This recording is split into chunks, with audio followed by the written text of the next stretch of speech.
Bonjour à tous. Donc on va commencer cette session de communication orale en gynécologie médicale. Je ne sais pas si Charles-André Philippe est présent pour la première présentation. Est-ce qu'un des orateurs est présent pour une communication ou pas? Comme ça va aller plus vite. Est-ce que l'une d'entre vous a envie de commencer? Vous? Eh bien, allez-y. Et vous êtes? Eh bien, allez-y. Donc, la thématique du topo, ça va être handigynéco en pratique, intervention de sage-femme en établissements médicaux. Je défile. C'est bon, merci beaucoup. Donc, je suis médecin généraliste et je vais vous parler d'une population que probablement vous n'avez peu de présentation lors de ce congrès, qui sont les femmes en situation de handicap et le suivi gynécologique des femmes en situation de handicap. Donc, je suis médecin et je travaille à l'Agence régionale de santé Île-de-France et mon rôle est de proposer des actions pour améliorer l'accès aux soins des personnes de ces handicapées, quel que soit le handicap. Et je me suis intéressée décidément très vite à la santé gynécologique des femmes dans mes missions. Donc en fait, je vais vous parler de ce que nous avons mis en place, donc ce qu'on appelle la démarche handigynéco. Donc le suivi des femmes en situation de handicap, suivi gynécologique, eh bien, il est insuffisant. Vous avez quelques chiffres devant vous. 58% des femmes ont un suivi en ville, mais elles ne sont que 34% dans les établissements médico-sociaux handicap. Et c'est une vraie problématique. Pour quelles raisons? Des raisons multiples. Déjà, certainement, on peut mobiliser ces femmes. Peu de professionnels, notamment des gynécologues formés au handicap, des matériels non adaptés à certains types de handicap. Alors, la démarche handigynéco en pratique, je vous l'ai dit, améliorer l'accès aux soins, permettre à ce que ces femmes, qui sont quand même la moitié de l'humanité des personnes en situation de handicap, aient un suivi gynécologique. Eh bien, ça, c'est vraiment un objectif. Dans une démarche d'aller vers, donc, nous avons demandé à des sages-femmes qui étaient volontaires d'intervenir pour 3 types d'actions. Donc, dans les établissements médico-sociaux, premièrement, ma foi, proposer des consultations gynécologiques longues, adaptées à chaque femme, à chaque type de handicap, informer, sensibiliser, que ce soit les femmes, mais aussi les professionnels, sur la nécessité d'un suivi gynécologique tout au long de la vie, donc suivi adapté, bien sûr, à l'âge de la femme, et puis, bien sûr, et ça faisait partie, cette recherche-action, du plan violence faite aux femmes pour la région Île-de-France, appréhender cette thématique de la violence faite aux femmes qui, dans les établissements médico-sociaux accueillant des personnes en situation de handicap, est une vraie problématique. Donc 3 axes, comme je vous l'ai mis, donc du soin, vie affective et sexuelle, et puis violence faite aux femmes. Alors, des actions individuelles, je vous en ai parlé, donc des consultations gynécologiques longues, adaptées, permettent de créer un climat de confiance pour ces femmes qui n'ont jamais vu ils n'ont jamais eu d'examen gynécologique, et des ateliers collectifs sur ces thématiques que sont la vie affective et sexuelle ou les violences pour les garçons, pour les filles, et en miroir pour les professionnels de ces structures qui eux-mêmes n'ont jamais eu d'informations sur ces thématiques. Et puis des thématiques, vous le voyez à droite, c'est quoi mon corps, la contraception, je peux le consentement, j'ai le droit d'accepter quoi de mon partenaire, etc. Impact attendu, bien sûr, une amélioration du circuit, mais aussi un bien-être des femmes et une autonomisation, c'est-à-dire que ces femmes puissent être en capacité de choisir leur vie affective. La vie affective, ce n'est pas uniquement des relations sexuelles, mais aussi être maître de leur propre vie affective et suivi gynécologique. Intervention dans 5 départements franciliens, 40 établissements, 25 sages-femmes volontaires formées au handicap au préalable qui ont répondu présentes et qui ont déployé ces actions. Je vais vous faire un focus, c'est vrai que le temps est limité dans ce congrès, mais ce qu'il faut retenir, c'est qu'en effet déjà, l'examen gynécologique était adapté. Soit c'était juste une conversation, comme on dit, une consultation blanche, un examen à minima, vous voyez ce qu'il comprenait, une palpation mammaire, voire même un frottis si la jeune femme, plus ou moins jeune, avait une activité sexuelle avec un frottis cervico-utérin, comme vous connaissez. Alors, quels sont les principaux résultats? Eh bien, d'ores et déjà, ces sages-femmes ont dépisté des pathologies et dont 74% de pathologies gynécologiques. C'était des femmes qui avaient peu de suivi gynécologique et en deçà des recommandations de la Haute Autorité de Santé que vous connaissez comme moi. Donc là, vraiment, on a pu rattraper ce retard de suivi gynécologique pour toutes ces femmes qui ont été vues en consultation. En consultation, on a pu voir 450 femmes qui étaient non pas négligeables et elles ont pu donc être examinées toutes. Et puis vous voyez après les prescriptions, orientations, puisque les sages-femmes sont intervenues dans ce qu'on appelle une dynamique de gradation des soins. Hors de question de se substituer, bien sûr, si de besoin au gynécologue ou à d'autres actes ou à un examen radiologique si nécessaire. Alors, l'essentiel, je viens de vous le dire, donc combler l'insuffisance de suivi gynécologique pour 25% des femmes, donc de ces femmes qui ont été vues en consultation, c'est important. Donc rattraper ce retard de suivi gynécologique, dépister des pathologies méconnues, donc la plupart étaient des pathologies gynécologiques, donc ça c'est important.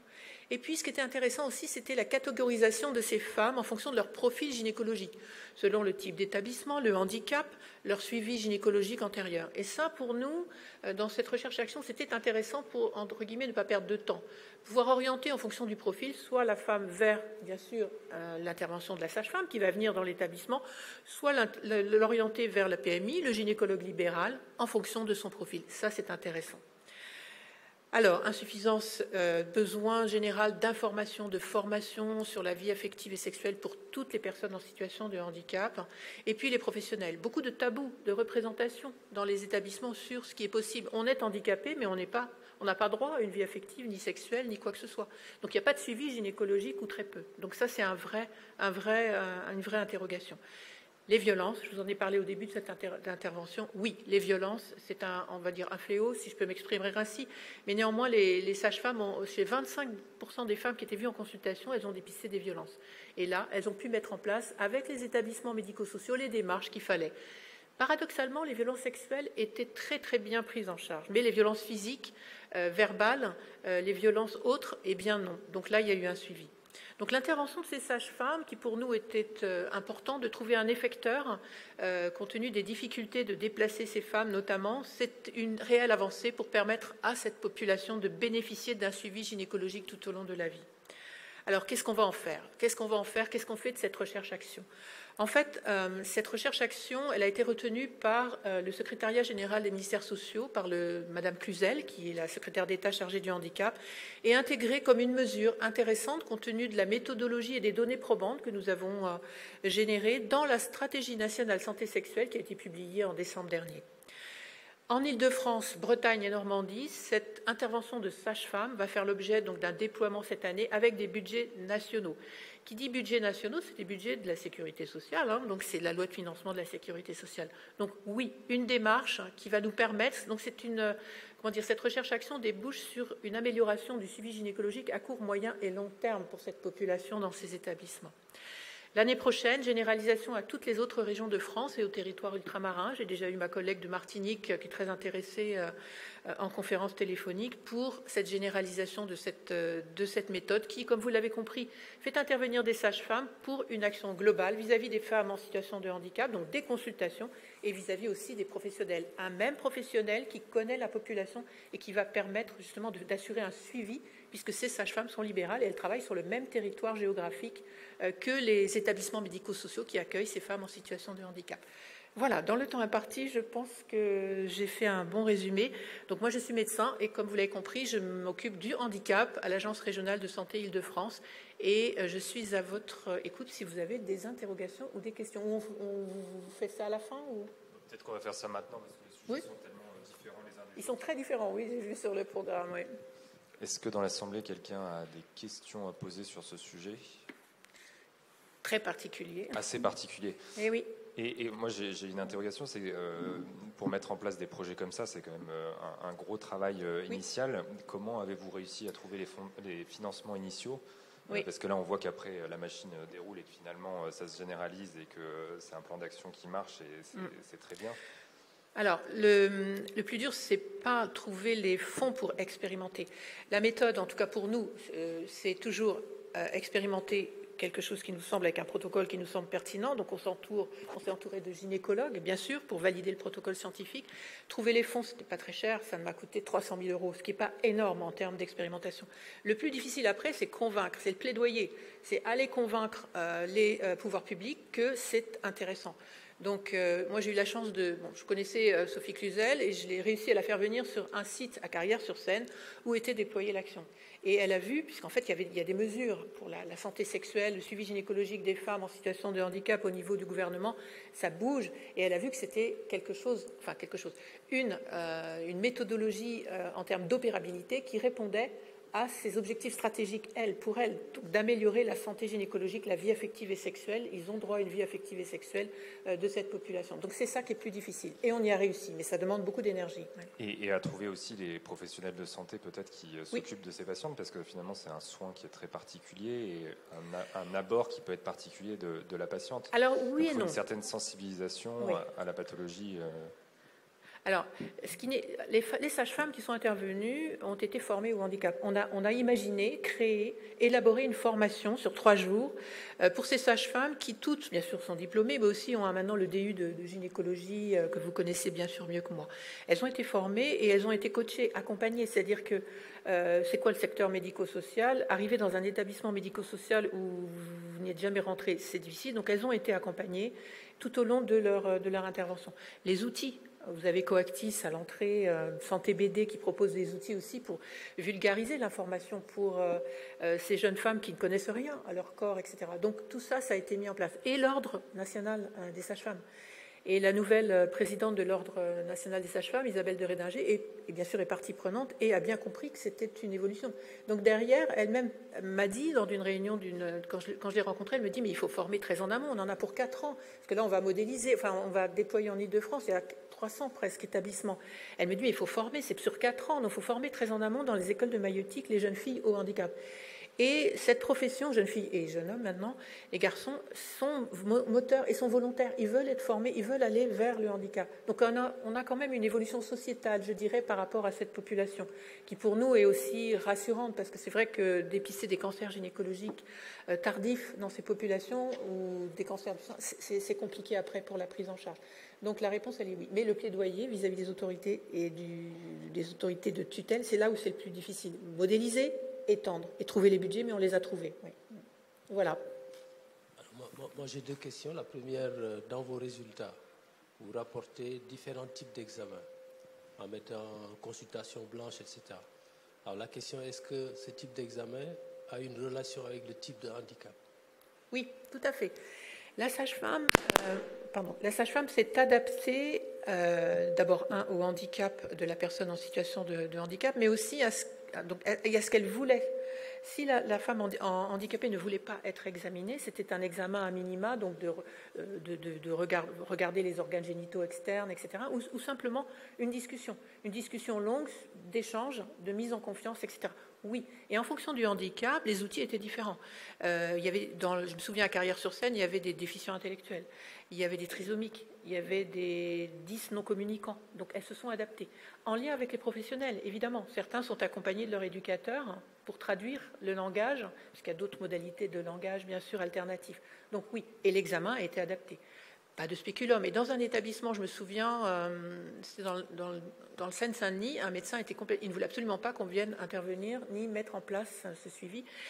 Il croyait, même, il était médecin, qu'on allait mettre un spéculum chez toutes les femmes en situation de handicap pour un suivi gynécologique. Donc il y avait même cette démystification, la compréhension aussi par les professionnels qu'un examen gynécologique, c'est une palpation, c'est de la vision. Donc tout ça, ça a été aussi de la formation pour les femmes et les professionnels. J'espère avoir répondu. Parce que dans mon entendement, le type d'examen doit être dicté par la situation clinique. Le handicap ne devrait pas intervenir. Alors, deuxième question. Peut-être qu'on n'a pas les mêmes réalités. Moi, j'exerce à Dakar, au Sénégal.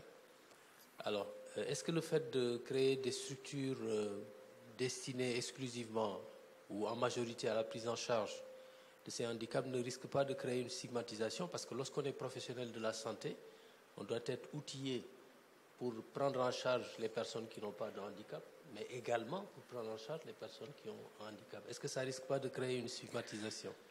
Alors, je comprends votre question. Elle a plusieurs sens. En fait, en France, d'abord, c'est pas le handicap, c'est les handicaps. C'est parfois difficile d'avoir dans sa salle d'attente une personne 10 non communicante, des troubles du comportement. Comment faire un examen gynécologique? Vous êtes en santé libérale, vous êtes sur un mode de rémunération aussi des professionnels libéraux. Donc très peu de professionnels, en effet, acceptent ce type de patiente parce que, d'abord, ils vont en voir une en 1 heure de temps, donc c'est pas du tout porteur, et ils sont pas formés au handicap.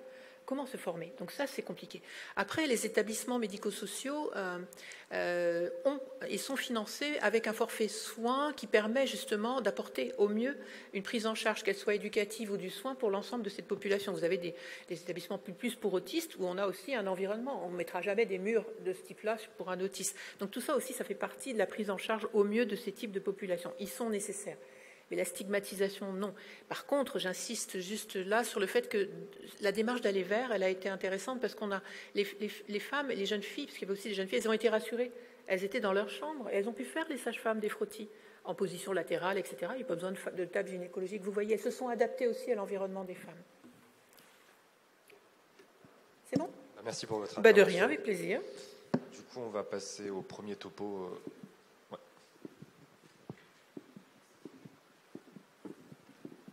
Parce que je suis dans 2 salles un peu en même temps, du coup j'avais demandé un petit peu un décalage, mais je ne savais pas que ça avait été mis en première position.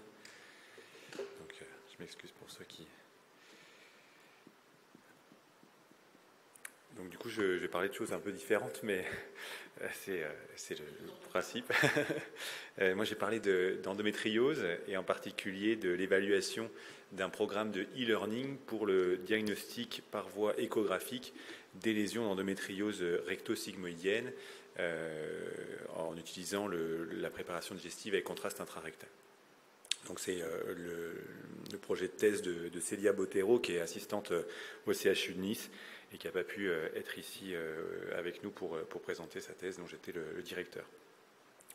Donc je ne vais pas revenir sur l'endométriose, donc j'espère que vous êtes un petit peu en connaissance sur les 3 formes cliniques superficielles, profondes, qui est celle des atteintes digestives. Mais je voudrais insister sur les recommandations du CNGOF de 2017 et qui rappelait que, au-delà de l'examen clinique et de l'échographie de débrouillage, les 2 examens de référence du diagnostic, c'était l'IRM pelvienne et l'échographie endovaginale. Et ces recommandations, elles précisaient qu'il pouvait être adjoint une préparation digestive et éventuellement du contraste intrarectal pour améliorer la qualité de l'examen. En France, cet examen-là, on l'appelle rectosonographie.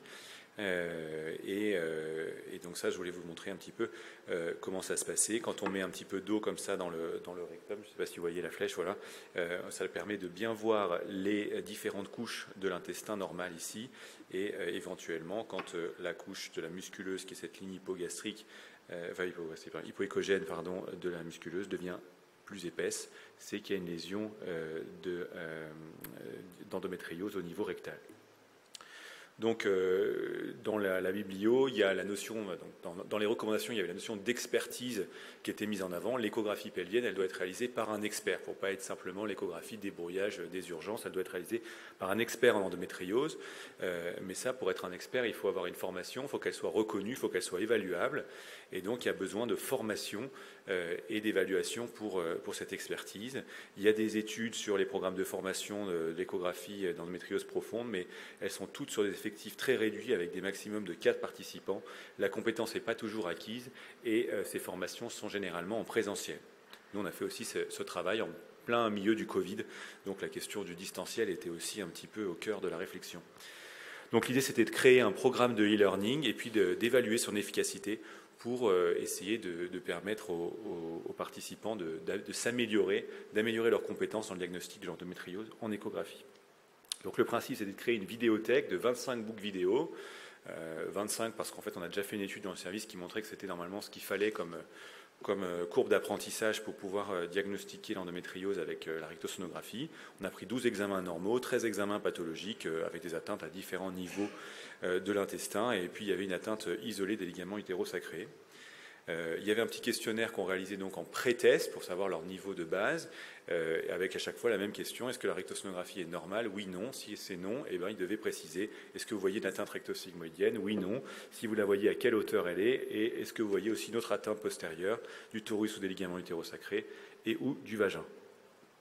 Voilà un exemple d'une des vidéos de la vidéothèque. Donc là, on a la sonde endovaginale qui pénètre le long du vagin. Au début, il y a un petit peu d'écho, là, mais ensuite, on voit la musculeuse qui est fine, en hypoéchogène, et puis comme sur l'image tout à l'heure, hop, elle s'épaissit, et on voit très bien un nodule rectal, et on voit que ce nodule, hop, il vient aussi un petit peu hypoéchogène jusqu'au contact de la muqueuse vaginale qui ne semble pas vraiment envahie. C'est un peu compliqué, mais en tout cas, au départ, comme ça, on évalue votre connaissance. Alors, si elle n'est pas très importante, c'est difficile à examiner forcément. Et à la fin de cette petite série, on leur proposait un tutoriel composé de 11 vidéos, dont le total cumulé c'était 98 minutes, et on partait vraiment de loin. L'examen clinique, le principe de l'échographie avec contraste, les lésions digestives en endométriose, les lésions des torus, du ligament utérosacré, du vagin, et avec des exemples vidéo qui n'étaient pas ceux du test, ni du pré-test, ni du post-test. Et enfin, on représentait les mêmes 25 boucles vidéo qu'au début, dans un ordre aléatoire, et on posait les mêmes questions, et on s'était fixé un petit peu arbitrairement un seuil d'expertise avec 80% de bonnes réponses. Le critère de jugement principal, c'était principalement la performance diagnostique sur les lésions rectales, donc la question numéro 2.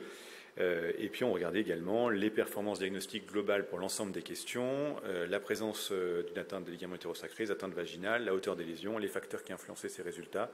Et on regardait aussi s'ils avaient répondu à plusieurs séries de vidéos, les résultats à la première réponse, et puis éventuellement quand on cumulait les tests, voir si jamais ça s'améliorait un petit peu. On aurait eu 30 patients sur la première analyse, qui étaient majoritairement des internes de gynéco-obstétrique. Il y avait un petit peu d'internes de radio, de gynécomède, une sage-femme, la plupart, 67%, avaient plus de 3 ans d'expérience en échographie, notamment via les urgences et notre formation en gynéco. Et puis, il y en avait un petit tiers qui avait un diplôme d'échographie. On regardait sur le critère principal, on voyait une amélioration de 12 points, de 63% de compétences à 75% à la fin, ce qui faisait en relatif une augmentation de 19%, qui était significative. Après, il n'y avait pas de grosse différence entre eux quand ils n'avaient fait qu'un test et quand ils en avaient fait plusieurs. Sur les autres variables, on voyait aussi qu'il y avait une augmentation d'une dizaine de points sur les compétences globales, de 15 points environ sur la compétence pour dire à quelle hauteur étaient les lésions, de 8 points pour le diagnostic des lésions utérosacrées, avec les augmentations relatives qui correspondent. Pas beaucoup d'améliorations d'atteintes vaginales, parce qu'elles sont dures à voir et puis qu'il n'y en avait pas beaucoup. Donc pour conclure cette petite étude, on voit une progression significative grâce au e-learning, à la fois pour les lésions, le diagnostic des lésions, mais sur aussi les réponses globales et puis sur la hauteur, que c'est encore insuffisant pour permettre l'expertise, en tout cas sur le critère de 80% qu'on s'était fixé. Clairement, je pense qu'on pouvait faire mieux. D'ailleurs, on a un petit peu amélioré notre e-learning depuis. Ça manquait clairement d'un feedback dans la deuxième série. Quand vous faites une réponse, là, il faut qu'on vous dise si vous avez raison ou si vous avez tort et qu'on vous explique pourquoi, pour que en fait, cette deuxième boucle vidéo participe un petit peu à la progression de l'étudiant. Augmenter un peu le nombre de vidéos en post-test. Et puis, il y a un truc qui s'appelle la LCQ-SUM qu'on a déjà utilisé par ailleurs dans d'autres recherches et qui permet en fait de monitorer en temps réel la compétence d'un étudiant et du coup de lui proposer le nombre de vidéos adaptées jusqu'à ce qu'il arrive à atteindre la compétence. Ça, c'est possible. On ne l'avait pas fait parce que le designer du site trouvait ça trop compliqué. Et que ça coûtait cher aussi. Du coup, quand même, dans l'échographie, on peut quand même difficilement se passer complètement d'un minimum de présentiel parce que c'est un examen qui est peu reproductible. Il faut parler avec la patiente, il faut écouter ses sensations et on peut pas forcément. Enfin, c'est pas comme une IRM qu'on peut intégrer dans la salle d'à côté, qu'on peut lire dans la salle d'à côté de là où se passe l'examen. Il faut être quand même là pour développer sa courbe d'apprentissage. Le e-learning, ça accélère quand même la courbe d'apprentissage, ça on l'a clairement vu. Nos internes maintenant, ils font systématiquement cette petite formation avant d'arriver dans le service en échographie et ils sont bien meilleurs que les internes précédents qui ne faisaient pas cette courbe. On gagne au moins un mois ou deux de débrouillage et ils sortent du coup en étant beaucoup plus experts à la fin de leur stage qu'avant. Sur le Covid, c'est une réponse à une demande. Il y a des gens qui sont loin, qui nous disent comment vous faites les échos. Au moins ils peuvent voir comment on fait. Si ça les intéresse, ils viennent pour compléter leur formation. Ça fait comme un débrouillage en fait. Et puis c'est aussi un début de réponse à l'auto-évaluation des gens. Quel est mon niveau en échographie? Est-ce que je suis bon ou pas? Venez faire le test, vous saurez. Et valider le statut d'expert un jour, ça pourrait être une solution. On peut imaginer une base de vidéos avec 500 vidéos, on en tire 100 au hasard et vous devez avoir 80% de bonnes réponses. Et si c'est le cas, vous avez un petit badge qui vous dit dans les 5 prochaines années, on est expert. Et puis au bout de 5 ans, par exemple, on doit le renouveler sur d'autres vidéos. Donc voilà, j'en fais un petit peu de pub aussi, parce que je suis un de ceux qui représente le DU d'endométriose. Donc si vous voulez aller plus loin dans la prise en charge de l'endométriose, il y a un DU national, donc il ne faut pas hésiter à le faire, à en parler à des gens qui seraient intéressés autour de vous. Ça s'adresse à un public assez large, de gynécologues obstétriciens, de gynécologues médicaux, de radiologues, de chirurgiens digestifs, d'urologues, de radiologues, de sages-femmes, les sages-femmes aussi, que les sages-femmes peut-être moins en formation, mais ça marche aussi pour les internes. L'idée, c'est d'avoir des groupes qui ne soient pas homogènes, mais justement avec beaucoup de gens d'horizons différents et d'expériences différentes. On essaye de maintenir un petit peu une grosse moitié de gens qui ont déjà une expérience en endométriose pour qu'il y ait aussi de gros échanges. On a déjà les dates pour l'année prochaine si jamais vous êtes potentiellement intéressé. Il suffit de m'envoyer un mail pour s'inscrire avec votre CV. Voilà, ça, je vous redirai, mais voilà. Je vous remercie. Je ne sais pas s'il y a des questions sur ce petit travail. Est-ce qu'il y a des questions dans l'Assemblée pour ce travail sur l'endométriose qui est assez intéressant? Ou sur le DU. Pardon. Ou sur le DU. ou sur le DU, mais bon, la communication est plutôt sur l'étude. Vous, en pratique habituelle dans le service, ce sont vos internes de gynéco qui font les échos dans l'évaluation, ou est-ce que vous bilantez vos patientes en radiologie et c'est le radiologue qui choisit selon l'orientation? Alors à Lyon, c'est assez particulier. On a la main mise sur l'échographie depuis un peu toujours. Je pense que c'est mon patron en particulier qui s'appelait René-Charles Rudigos qui a un petit peu imposé ça à Lyon. C'est pour le diagnostic obstétrical et donc pour la gynéco. C'est nous qui avons la main mise sur l'échographie. C'est les gynécologues obstétriciens. Donc nous, on fait les échographies d'obstétrique, mais on fait aussi des échographies gynécologiques. Les radiologues sont peu formés. Spontanément, ils font volontiers, nos radiologues spécialisés en imagerie de la femme font volontiers un petit coup d'échographie endovaginale pour compléter leur vision du dossier.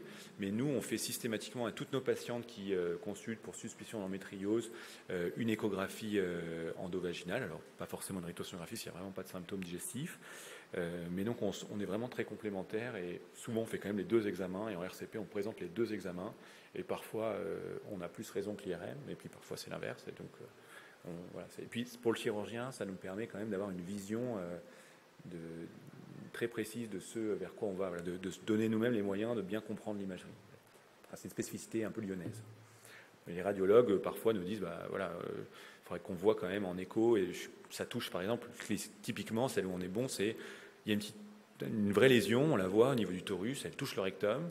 Est-ce qu'elle atteint le rectum vraiment? Est-ce qu'on va pouvoir faire un shaving ou simplement décoller le rectum? Ou est-ce qu'il y a raison d'une résection? Et ça, à l'IRM, souvent, ils avouent qu'ils ne savent pas. Oui, l'avantage, c'est que tu as la mobilité avec le tube digestif. Exactement. Et qui te permet de répondre à la question. Exactement. Et c'est vrai qu'il y a beaucoup de centres. Enfin, moi, par exemple, à Nantes, c'est les radiologues qui, pour le coup, ont la main mise sur l'imagerie. Et donc, on est beaucoup d'IRM et très peu d'imagerie par écho. Donc ça m'intéressait de savoir comment vous... Ça a un certain confort, c'est sûr qu'en RCP, tu vois l'IRM, tout le monde la voit, tu peux te progresser un peu tout seul sans la faire. Mais il y a des choses qu'on voit en écho, et quand on voit la spécificité est excellente. C'est-à-dire que quand on voit une lésion en écho, on sait qu'elle y est. Et si le radiologue il l'a pas vu, souvent dans la partie un peu haute du rectum, où il se tourne un petit peu sur lui-même, il y a des moments où tu as beau avoir 3 coupes orthogonales en IRM, tu n'en as pas qui passent dans le bon plan pour voir la lésion. Alors qu'en écho, tu le déroules comme tu veux et tu le trouves ce plan-là. Et ça, régulièrement, je dirais une fois par semaine, on a une petite lésion comme ça qu'on a vue nous et qui ne voit pas. Et qui retrouve parfois après, mais et nous on se trompe vraiment jamais. En tout cas, merci, c'était intéressant. Bien. Vous avez des questions à ajouter? Du coup, on va passer à la communication suivante, portant sur la vascularisation collatérale atypique spléno-utéro-ovarienne chez une patiente porteuse d'un cavernome portal avec hypertension portale, diagnostic et traitement d'un cas. Un bien long titre. Bonjour. Je pense que tout est dans le titre, mais donc encore un sujet différent. Donc bonjour, je suis Emmanuelle Benbarek, je suis gynécologue à la maternité de Beaujon, qui est un centre, l'hôpital de Beaujon est un centre de référence de maladies vasculaires du foie, d'où la particularité de ce topo. Donc je vous présente le cas de Madame Y, une patiente de 41 ans qui a un cavernome portal idiopathique qui a été diagnostiqué dans l'enfance, qui est sous anticoagulant au long cours. Et cette cavernome a 2 complications majeures. Elle a une cholangiopathie hypertensive avec des dilatations des voies biliaires intrahépatiques. Et elle a une hypertension portale assez sévère qui est compliquée de varices œsophagiennes avec plusieurs épisodes d'hémorragie digestive, qui a 2 prothèses pour thomie entérique qui ont dû être reperméabilisées en 2019 et qui a un hyperstonisme majeur qui est à l'origine d'une pancytopénie avec une thrombopénie importante qui était plutôt autour de 20 à 40 000 plaquettes au long cours et une consommation de ces facteurs de coagulation avec un TP et un facteur 5 autour de 35%. Et une titacite qui au final est le moindre mal chez cette patiente. Sur le plan gynéco, elle a été suivie chez nous depuis plusieurs années. Elle a fait 2 fausses couches. Elle a depuis longtemps des ménométrorragies qui ont été... il y a eu plusieurs lignes de traitement médicamenteux, mais au final contrôlées sous du Ténil. Et une échographie qui a été réalisée tous les ans, qui retrouvait un endomètre fin, un utérus discrètement adénoïasique. Et puis en août, la patiente elle présente des ménométrorragies assez sévères qui ont nécessité plusieurs lignes de transfusion. Et on a décidé malgré donc les différents traitements médicamenteux, on a décidé de réaliser une endométrectomie par hystéroscopie pour essayer de passer une 2e ligne et passer un cap pour contrôler ces ménorragies. Et malheureusement, 2 jours avant le bloc, elle a été admise en réanimation sur un tableau de choc septique et des métrorragies sévères qui ont nécessité un support transfusionnel, mais la patiente était en choc avec finalement des hémocultures qui sont revenues positifs à un E. coli qui était résistant. Elle était sous carbapénème.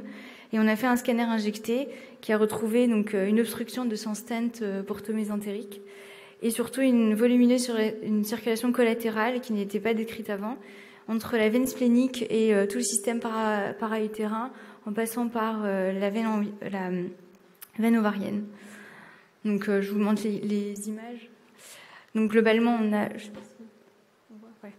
Il y a cette volumineuse rate qui fait 22 cm pour une norme de 12, avec tout un réseau variqueux périsplénique. On a le stent pour thomie entérique qu'on voit ici, et puis cette anastomose, cette varice ectopique avec tout le système para-utérin et la varice ovarienne qui est majeure. Et tout ça draine en fait, majore un peu le flux sanguin utérin et associé à l'hypertension portale qui était en poussée pendant cet épisode de choc hémorragique, était à l'origine de ces saignements utérins. Cette patiente n'était pas stable hémodynamiquement, donc on ne pouvait pas réaliser... Enfin, une hystérectomie était très morbide, avec un risque de mort sur table très élevé. Et en discutant avec en staff avec les radiologues, une embolisation sélective de cette circulation collatérale a été décidée et qui a été réalisée donc mi-août. Et qui a permis de contrôler les ménorragies dès J1 de l'embolisation. Et puis, dans un second temps, pour lever l'hypertension portale et éviter les récidives, le stent a été repéramébilisé. Et on l'a revu, cette patiente, à 1 mois et 3 mois du postpartum, du post-opératoire. Et elle était toujours en aménorrhée. Un mot sur les maladies vasculaires du foie, histoire que ce soit un peu plus clair pour tout le monde. C'est une maladie qui est très rare, 0,35 à 2,5 cas pour 100 000 patientes. Il y a plusieurs niveaux de stades de maladie vasculaire. On peut avoir une thrombose porte aiguë, une thrombose porte chronique qu'on appelle le cavernum. On peut avoir une thrombose au niveau des veines hépatiques et c'est ce qu'on appelle c'est le Budd-Chiari, ou alors des thromboses qui touchent une vascularisation intrahépatique des tout petits vaisseaux, et donc ça c'est la maladie vasculaire porto-sinusitale. Le diagnostic se fait essentiellement à l'imagerie et le pronostic il est essentiellement lié à la pathologie. Donc on fait tout un bilan thrombophilique initial chez ces patientes en recherche des syndromes myéloprolifératifs, des mutations JAK2. Donc ça c'est des facteurs aggravants quand on a une maladie vasculaire du foie. Et puis quand tout le bilan est normal, il est idiopathique et le pronostic du coup il est plus lié à la sévérité de la maladie, aux thromboses et donc à l'hypertension portale et aux épisodes hémorragiques. Le traitement il est essentiellement l'anticoagulation au long cours, l'angioplastie quand les stents sont bouchés qu'il faut réaviser. Et puis on peut réaliser des tips, on court-circuite en fait les thromboses en faisant des liens entre les vaisseaux portes et la veine cave inférieure.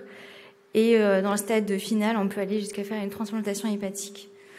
Donc dans notre cas, chez cette patiente, il s'avère que cet épisode d'hémétrorragie était lié la majoration de cette poussée d'hypertension portale qui a fait qu'il y a une circulation collatérale atypique qui a aggravé la circulation para-utérine. Et en fait, ces circulations veineuses collatérales, elles sont très fréquentes chez les patientes qui ont des hypertensions portales. Alors, quelles que soient les étiologies, que ce soit les cirrhoses ou les maladies vasculaires du foie. Et quand on s'intéresse aux varices ectopiques, qui sont à l'origine de 2% des chocs hémorragiques, on se retrouve, il s'avère que les majorités, c'est surtout des varices digestives, et quelques cas ont été décrits quand c'est périnéal, vésicale ou ovarienne, encore biliaire ou scrotale, mais ça reste des cas décrits, mais pas du tout publiés. Il y a eu un seul cas dans la littérature qui a été récemment publié en 2017. C'était une patiente qui était cirrhotique, 53 ans, admise pour un choc hémorragique. Et sur le scanner, on a découvert cette varice iléale et ovarienne. Mais le saignement était plutôt digestif et c'est ça qui a abouti à la mort, enfin au décès de cette patiente. Et malheureusement, il n'y a pas eu de geste endovasculaire qui a pu être réalisé. La question que nous, on se pose dans le centre de référence de maladies vasculaires du foie, c'est au final, est-ce qu'on n'est pas passé à côté d'autres varices ectopiques, d'autres circulations ectopiques qui pourraient expliquer des ménorrhagies chez ces patientes-là? Mais au-delà même de passer à côté, au final, on s'est rendu compte qu'on ne posait même pas les questions aux patientes. Est-ce qu'elles ont des ménorrhagies? Est-ce qu'elles se plaignent sur le plan fonctionnel? C'est des patientes qui ont quand même des anticoagulations au long cours. Il y a une cohorte récente, publiée en 2022, sur une cohorte de Beaujon, mais en rapport avec Cochin. Il y a 47 patientes qui ont été incluses et à qui on a posé la question est-ce qu'elles avaient des troubles de cycle en périménopause, et 10 patientes, alors ça reste une niche bien sûr, mais 21% de cette cohorte avaient des saignements liés à qu'on a étiqueté iatrogènes, liés à l'anticoagulation au long cours. Et chez ces patientes-là, elles étaient stables et contrôlées sous progestatif au long cours. Alors ça va du Mirena à un traitement oral. Et puis après, nous on s'est intéressé du coup à savoir quel traitement on peut proposer à ces patientes-là. Est-ce que au final l'embolisation n'est peut-être pas une meilleure solution que d'avoir un traitement progestatif qui est de plus en plus remis en cause en ce moment selon les molécules. Et toujours en 2022, il y a une équipe américaine qui a ressorti sur 10 ans leur expérience sur les traitements des AUBI. Et sur 10 ans, ils ont retrouvé 24 patientes. 71% de ces patientes-là ont été embolisées pour échec d'une première ligne de traitement médicamenteux. Et 88% de ces patientes avaient une amélioration de ces symptômes au long cours. Alors quand on regarde un peu les papiers, le long cours est très variable. On parle de 10 mois à 10 ans. Et 14% seulement ont eu une hystérectomie d'hémostase suite à un échec de prise en charge d'embolisation. Alors c'est pas plus mal que PSF ait été décalé, parce que en mars 2022, cette patiente a de nouveau reconsulté aux urgences parce qu'il y avait une récidive de ses métrorragies. Et quand on a refait le scanner, la thrombose, en fait, elle est réapparue. Donc c'est encore une fois une poussée d'hypertension portale qui a été à l'origine de ces poussées de métrorragie. On en a rediscuté en staff de radio-embolisation, sauf que maintenant la situation il y a de nouvelles varices qui sont apparues. Le geste est devenu trop complexe pour une embolisation avec un risque d'échec très élevé et de risque d'hémorragique très important. Et donc on a décidé d'un traitement radical, avec initialement, pour limiter le risque opératoire, une embolisation préopératoire à la veille du bloc, mais qui a été annulée en cours de procédure devant une incontinence valvulaire chez cette patiente. Et donc une hystérectomie interannexale par voie vaginale cellule-préparée a été réalisée et qui s'est bien déroulée. Donc au final, il y a un intérêt de dépister systématiquement chez des patientes porteuses d'une hypertension portale, que ce soit maladie vasculaire du foie ou les patientes cirrhotiques ou autres, une circulation collatérale, soit de manière spontanée dans les bilans d'imagerie, parce qu'ils en ont tous les ans des scanners injectés, soit en cas de métrorragie qu'on n'explique pas. Cette patiente avait un endomètre fin, une adénomiose pas très sévère et qui était jusqu'à présent stable sous luténil. Et la radiologie interventionnelle a toute sa place dans cette ère décisionnelle, parce que ce sont des patientes qui sont lourdes, c'est des ASA 3, 4. Cette patiente avait écrit des directives anticipées avant d'être endormie. Elle avait un TP à 30% et des plaquettes à 20 000 quasiment tout le temps. Donc, les anesthésistes étaient très frileux à l'endormir. En tout cas, là, ça nous a un peu ouvert des nouvelles perspectives de recherche. Donc là, maintenant, on est en train de monter une cohorte afin de dépister, déjà connaître un peu la fréquence de ces ménométrorragies chez ces patientes à haut risque, et puis après de voir leur traitement, est-ce qu'on est efficace ou pas avec un traitement médicamenteux ou une embolisation seule. Voilà, merci. Merci pour votre présentation. Est-ce qu'il y a des questions dans la salle ? Un peu niche. Alors c'est sûr que c'est quand même des pathologies assez rares, donc c'est une sélection de patientes que vous êtes amené à voir à Beaujon, mais je pense qu'on n'en voit pas ailleurs qu'à Beaujon finalement, de par l'expertise du centre. Vous n'avez pas pris de photos par hasard du bloc opératoire et de la vascularisation. Est-ce qu'il y avait des choses particulières que vous avez vues en célioscopie ? Ça ressemble à quoi ? C'était difficile. Ça a duré 8 heures. Mais non, malheureusement, on n'a pas pris de photos. Mais il y avait un terrain variqueux. Enfin, ça ressemblait à une multipare à qui on faisait une césarienne avec tous les varices qu'on peut imaginer. Un utérus gravide, en fait. Donc, et du coup, une fois qu'en post-opératoire, il n'y a pas eu de soucis particuliers ? Non. En fait, c'était un challenge plutôt anesthésique au final. Elle a eu une transfusion. Il y a eu tout un protocole que je n'ai pas détaillé. Mais, il y avait une transfusion de plaquettes en préopératoire et en péropératoire. Et au final, ça allait parce que la coagulation, elle s'est faite de manière précautionneuse. Et au final, le bloc s'est plutôt bien passé. Mais c'est plus les anesthésistes qui étaient... il y avait 2 anesthésistes, 2 IAD. C'était plus un challenge anesthésique. Mais c'est pour ça que j'ai élargi à l'hypertension portale et pas juste la maladie vasculaire du foie. Alors certes... Dans les maladies vasculaires du foie, on a souvent une hypertension portale, mais des patients cirrhotiques, on en voit quand même, on en voit un peu plus. Des patients transplantés aussi, donc voilà. C'est plus une sensibilisation et même au-delà, une patiente sous anticoagulant pour plusieurs raisons. L'embolisation à sa part. Voilà. Merci pour votre topo. On va accueillir Floriane Jochum pour évaluation prospective de la sonde de rééducation biofeedback connectée EMI dans la prise en charge de l'incontinence urinaire à l'effort. Donc bonjour, moi je suis gynécologue aux hôpitaux universitaires de Strasbourg. Je vais vous présenter une étude qu'on a réalisée avec Dr Alinost, qui est aussi chirurgienne aux hôpitaux universitaires de Strasbourg, gynécologue. Ce projet portait sur l'évaluation prospective de la sonde de rééducation périnéale de biofeedback EMI dans l'incontinence urinaire d'effort. Donc, je vais commencer par une petite introduction sur qu'est-ce que la sonde EMI. Donc, c'est un dispositif médical pour la prise en charge des femmes souffrant d'incontinence urinaire d'effort. Elle a été créée par la société Physimed, qui est une société française alsacienne, sous la forme d'une sonde vaginale de biofeedback que vous voyez sur le côté en bleu, qui se connecte au smartphone de la patiente. Bien sûr, cette sonde a été développée selon les critères stricts de sécurité des dispositifs médicaux. Donc, la technologie du biofeedback, il y a déjà eu pas mal d'études à ce sujet, il y a eu quelques résultats controversés, mais globalement, une efficacité qui a quand même été prouvée, notamment dans une méta-analyse de Cochrane en 2011, qui évaluait les articles comparant la rééducation périnéale simple versus la rééducation périnéale avec biofeedback, et il y avait c'était plutôt en faveur de la rééducation avec biofeedback.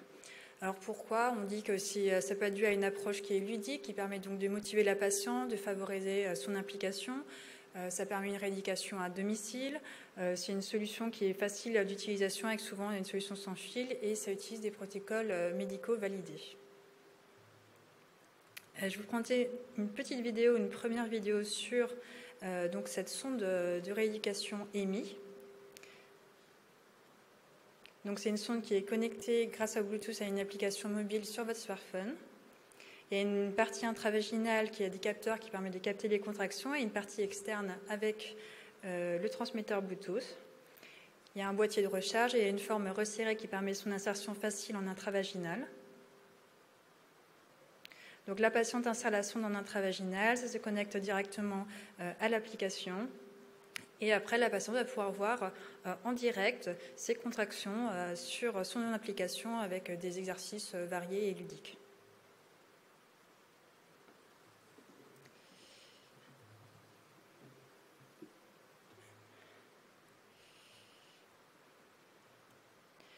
Je vous montre une deuxième vidéo, cette fois-ci plutôt sur la partie de l'application qui vient avec la sonde. Donc c'est une application qui est assez complète quand même. Il y a plusieurs fonctions, une progression de rappel qui permet de rappeler aux patientes d'y réaliser sa rééducation, des séances d'exercice qui vont être personnalisées par le praticien, différents exercices, des univers jeux ludiques pour favoriser la motivation. Il y a bien sûr une partie où on peut suivre le progrès et l'évolution de la rééducation. Il y a aussi quelques petites images d'anatomie si la patiente a envie d'en savoir un petit peu plus. Donc le but de notre étude, c'était d'observer l'évolution de la qualité de vie avec la sonde connectée EMI. Les objectifs secondaires, c'était d'observer l'évolution des symptômes urinaires, évaluer l'intérêt de l'utilisation de la sonde périnéale par les patientes et enfin d'évaluer l'adhérence des patientes. Pour notre objectif principal, notre critère d'évaluation principal, donc pour évaluer la qualité de vie, on a utilisé le questionnaire QuantiLife, qui est un questionnaire qui est quand même assez complet, composé de 28 questions, qui regarde non seulement les activités quotidiennes impactées par l'incontinence urinaire d'effort, mais aussi l'impact sur la sexualité, l'impact sur l'image de soi et l'impact émotionnel. Pour les objectifs secondaires, on a utilisé comme critère d'évaluation secondaire le questionnaire ISXF pour évaluer l'évolution des symptômes urinaires, qui est un questionnaire qui a également été validé pour évaluer la sévérité d'une incontinence urinaire. Le questionnaire PJI et le questionnaire d'intérêt Physimède pour évaluer l'intérêt de l'utilisation de la sonde périnéale. Donc le questionnaire d'intérêt Physimède, c'est un questionnaire qui a été créé spécialement pour cette étude et qui reprenait juste des questions que les patients devaient noter entre 0 et 5 sur le caractère ludique de l'application, sur sa facilité d'utilisation, etc. Et enfin, pour évaluer l'adhérence des patientes, on a utilisé un journal de bord. Donc, c'était une étude prospective monocentrique non comparative aux hôpitaux universitaires de Strasbourg, de septembre 2019 à octobre 2020. Les critères d'inclusion principaux étaient au moins un épisode d'incontinence urinaire par semaine pendant ces 3 derniers mois, avoir accouché il y a plus de 6 mois, être capable de réaliser une contraction volontaire efficace et avoir répondu favorablement à la rééducation périnéale pour une incontinence urinaire d'effort. Les critères de non-inclusion principaux étaient une prédominance d'urgenturie et une maladie neurologique. Pour le déroulement pratique de l'étude, donc ça commence par une visite de routine en cabinet, que ce soit chez un gynécologue, urologue, kiné, sage-femme. On vérifiait que la patiente présentait bien les critères d'éligibilité et il y avait une information sur l'étude qui était donnée. Puis 7 jours après minimum, il y avait une visite d'inclusion qui était donc M0, avec signature du consentement, test de grossesse urinaire, explication sur les différents scores que la patiente va devoir remplir au fil de l'étude, consigne de réaliser au minimum 10 minutes par jour, 5 jours par semaine, une rééducation avec la sonde, et il y avait un premier remplissage du QuantiLife donc pour la qualité de vie et l'ISXF pour les symptômes urinaires. Ensuite, il y avait une visite à 1 mois et un appel à 2 mois pour vérifier si la patiente présentait des difficultés. Il y avait un remplissage de nouveau du QuantiLife et de l'ISXF et une récupération du premier journal de bord. Enfin, la visite finale était à 3 mois avec de nouveau le remplissage du QuantiLife et de l'ISXF, mais également le remplissage du PGI, du questionnaire d'intérêt Physimède pour voir quel était finalement l'intérêt qu'a ressenti la patiente à l'utilisation de cette sonde. Au total, 55 patientes ont été incluses dans l'étude. Donc, je commence par le critère de jugement principal qui était donc la qualité de vie. On a eu une évolution significative du score QuantiLife au cours du temps, avec une augmentation moyenne de 0,8 points à chaque temps. Et donc là, pour ce score, plus le score augmente, meilleure est la qualité de vie. Donc, il y a eu une amélioration de la qualité de vie avec l'utilisation de cette sonde. Puis, on passe aux symptômes urinaires qui ont donc été évalués par le score ISXF. Donc, on a eu également une évolution significative au cours du temps, avec une diminution moyenne de 2,2 points à chaque temps. Cette fois-ci, plus le score diminue, plus les symptômes urinaires diminuent. Et donc, on a eu une diminution significative des symptômes urinaires grâce à l'utilisation de la sonde. Pour les derniers critères secondaires, on a eu 91% des patients qui signalaient un bénéfice à l'utilisation de la sonde et 9% des patients qui ne retrouvaient aucun bénéfice. Je vous ai mis quelques réponses du questionnaire du Physimed. Donc, c'était noté entre 0 et 5 et globalement, tout était bien noté par les patientes. L'intérêt ludique, la facilité d'utilisation, l'intérêt global était noté notamment 4,5 sur 5. Pour finir, pour l'adhérence, on a retrouvé environ une médiane de 3,8 sessions par semaine. Donc, en conclusion, l'utilisation de cette sonde de rééducation périnéale par biofeedback a permis une amélioration significative de la qualité de vie, une amélioration significative des symptômes urinaires, un intérêt en termes de qualité de vie et d'adhérence. Et c'est vrai que le vrai plus de cette sonde, c'est que la rééducation peut se faire à domicile. Donc, ça reste une étude qui est non comparative. Donc, la prochaine étape va faire d'être réaliser une étude comparative avec la rééducation des muscles du plancher pelvien pour voir vraiment confirmer et voir s'il y a vraiment un intérêt à l'utilisation de cette sonde. Voilà, je vous remercie. Je peux répondre à toutes les questions. Est-ce qu'il y a des questions dans la salle ? Moi, je crois qu'il faut que le message final soit un petit peu plus modéré que ça marche. Oui.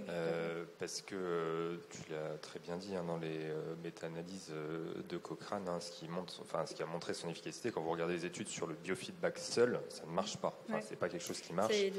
Dans l'inclusion des patientes que vous avez fait dans votre étude, vous n'avez aucune évaluation objective de la continence urinaire, ça c'est une chose. Les scores qui ont été utilisés, finalement, vous en servez peu pour l'inclusion des patientes, mais c'est juste un épisode de fuite une fois par semaine.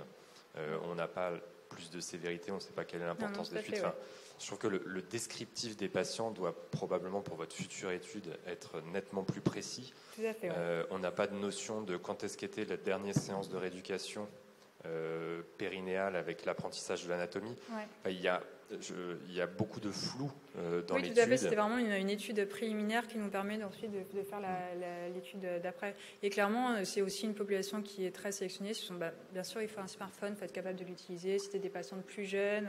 Donc, effectivement, tout ça, ça va se rappeler en compte. Et est-ce que vous avez fait une corrélation entre l'adhérence ou l'adhésion au traitement et les résultats de la sonde ? Parce que vous avez en gros, il utilise 3 jours par semaine de manière moyenne, mais j'ai vu que c'était de 1,77 à 4 et quelques. Ouais, on voulait le faire, mais après, on n'a que 52 patientes, 55 patientes dans l'étude. C'est prévu de le faire, en tout cas, pour la suite. Ça peut être aussi intéressant de voir si plus tu l'utilises, plus c'est un effet bénéfique ou pas. Effectivement, c'est posé la question. Est-ce que d'autres personnes ont des questions ? Non, c'est bon ? Ouais. Ah oui. Alors pour l'instant, ce n'est pas encore remboursé par la sécurité sociale. Du coup, ça sera notamment le but si jamais on arrive à trouver un bénéfice pour la prochaine étude. Là, pour l'instant, ça coûte un petit peu moins de 300 €.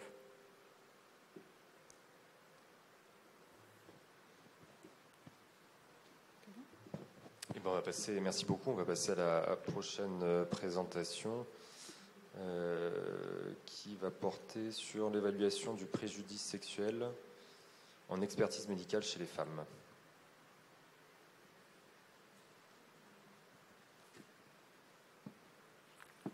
Bonjour à toutes et à tous. Donc, je suis Lali Pefferkamp, je ne suis pas gynécologue, je suis docteur junior en médecine légale à Toulouse.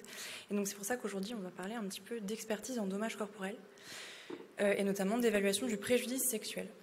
Donc, je ne sais pas s'il y a des experts parmi vous. Juste pour faire un petit rappel très bref pour un petit peu savoir de quoi on parle. Donc, l'expertise en dommages corporels, c'est l'évaluation de victimes, pas forcément de victimes d'agressions à caractère sexuel, mais d'accidents ou d'agressions physiques, pour lesquels on va évaluer l'ensemble du retentissement dans leur vie de façon à ce que ce soit traduit par un juge en indemnisation, en indemnité financière. Donc, un des préjudices qui est évalué, c'est le retentissement sur la sphère sexuelle. Donc, il s'agit d'un préjudice qu'on appelle post-consolidation, c'est-à-dire qui est considéré comme définitif, qui est défini par l'ANADOC en 3 catégories. Donc, il y a les atteintes morphologiques des organes sexuels primaires ou secondaires, tous les préjudices liés à l'acte sexuel lui-même, par exemple les troubles de l'érection, l'effet de la iatrogénie ou encore l'atteinte de la fonction procréatrice. compte tenu du caractère très subjectif de ce qu'est une sexualité épanouie, c'est une évaluation qui se fait in concreto et que l'expert va retranscrire l'ensemble des doléances dans le rapport d'expertise de façon précise et exhaustive et en discuter l'imputabilité avec les séquelles pour la victime en question. On n'utilise pas une échelle comme ce qu'on peut utiliser pour d'autres chefs de préjudice.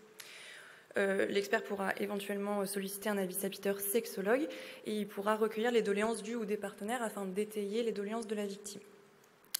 L'évolution de la définition du préjudice sexuel avec la jurisprudence, elle a permis de prendre en considération le préjudice positionnel ou encore l'impact des symptômes psychologiques sur la sexualité des victimes. Donc c'est quelque chose qui est encore en mouvement. Donc, quelles sont les problématiques récentes qui ont motivé notre étude? C'est le cas d'une femme portugaise, âgée de 50 ans, qui avait une anesthésie du vagin suite à une complication opératoire, qui a vu son préjudice sexuel réduit du fait de son âge et de son sexe. Donc, cette décision, elle a fait l'objet d'une note de la Commission européenne des droits de l'homme qui a statué sur une violation des articles concernant la discrimination et le respect de la vie privée. Donc, du coup, on commençait à se poser des questions, notamment concernant des conceptions normatives de la sexualité. Par exemple, que la sexualité des femmes est tournée vers l'affect et la fonction reproductrice, alors que celle des hommes comme un besoin centré autour du plaisir est plus important par nature donc chez les hommes, qui sont donc des conceptions sociétales et culturelles.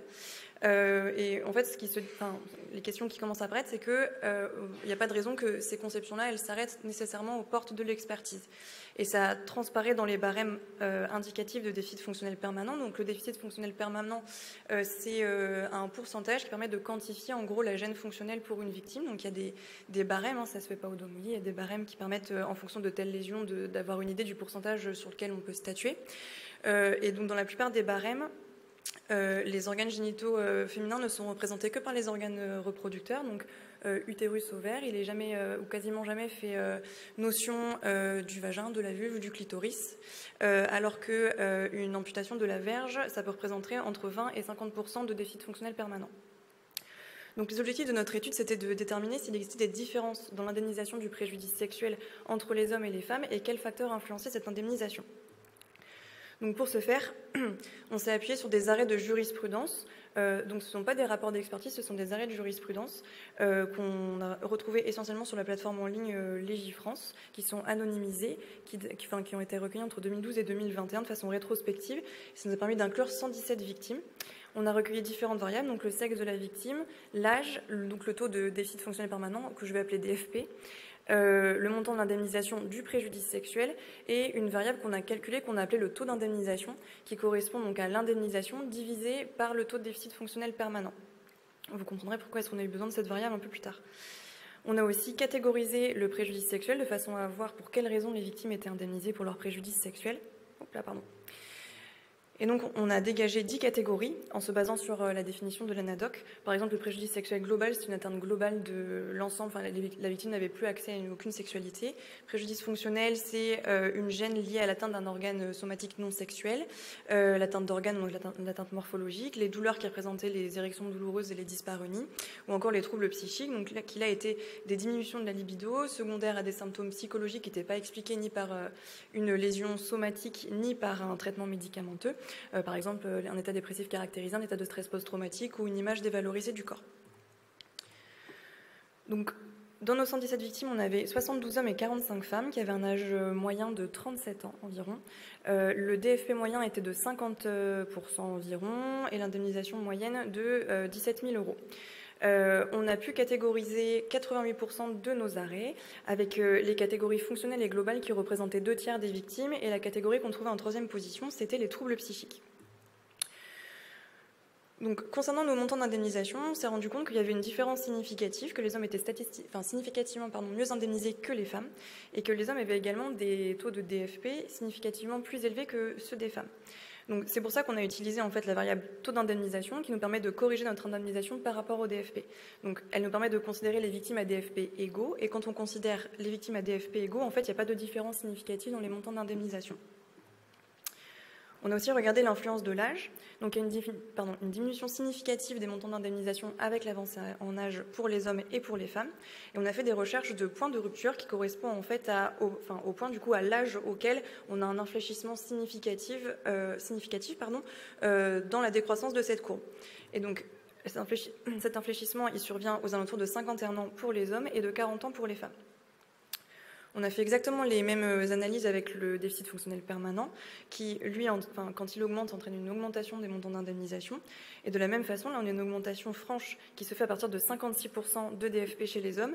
Donc, DFP au-delà duquel on va retrouver les catégories globales, troubles cognitifs, fonctionnels et iatrogènes. Et à partir de quasiment 90% chez les femmes, donc au-dessus de 90%, on n'a plus que des femmes qui ont une catégorie globale, plus du tout de sexualité.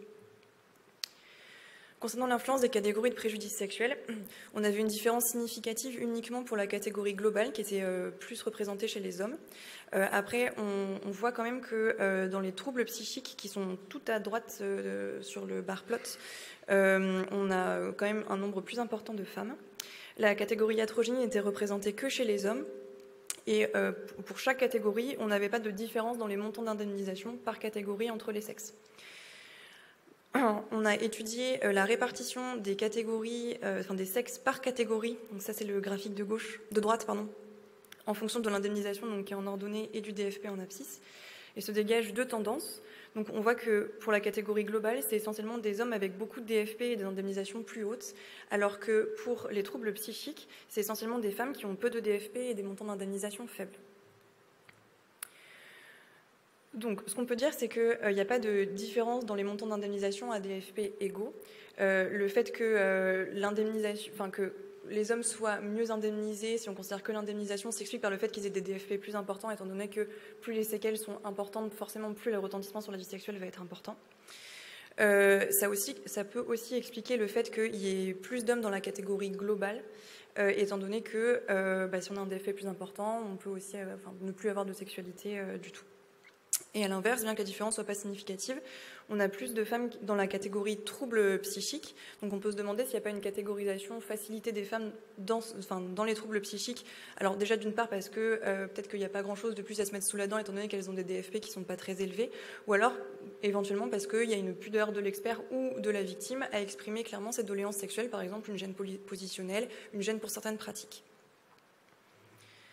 Concernant l'impact du vieillissement, donc le fait que les montants diminuent avec l'avancée en âge, ça trouve une certaine logique étant donné que pour un sujet jeune, le préjudice il va se prolonger toute la vie durant, donc il sera mieux indemnisé. Par contre, ça arrive à 51 ans chez les hommes et à 40 ans chez les femmes, de façon plus importante, comme je vous ai montré sur les graphiques tout à l'heure.